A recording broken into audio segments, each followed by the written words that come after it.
ठाणे महानगरपालिकेने निवासी मालमत्ता करावरील शास्तीमध्ये 90% सूट देण्याची योजना जाहीर केली असून नागरिकांनी या संधीचा लाभ घ्यावा असं आवाहन महापौर शर्मिला पिंपळकर यांनी केलं आहे। 12 मार्च ते 25 मार्च 2026 या कालावधीत थकीत मालमत्ता करासह शास्तीच्या केवळ 10% रक्कम भरल्यास उर्वरित 90% दंड माफ करण्यात येणार आहे।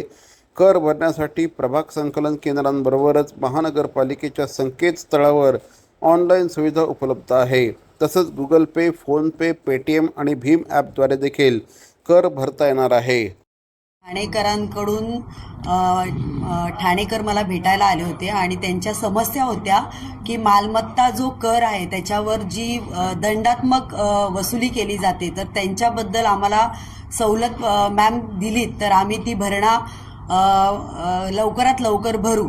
आणि त्यानुसार मी महाराष्ट्राचे उपमुख्यमंत्री एकनाथजी शिंदे साहेब यांच्याशी विचारणा करून आणि आपले ठाणे महानगरपालिकेचे आयुक्त यांच्याशी पण आज खरं तर मी बैठक घेतली आणि त्या बैठकीत असं आम्ही निर्णय घेतला की काहीतरी सवलत आपण आपल्या ठाणेकरांसाठी दिली पाहिजे, ज्यांना कर भरायचा आहे पण तरी पण त्यांना भरता येत नाही पूर्ण हे करून, तर अशासाठी आपण त्यांना एक निर्णय घेतला की 90% कर मालमत्ता कर वसुलीवर 90% सवलत देण्यात येईल दंडात्मक।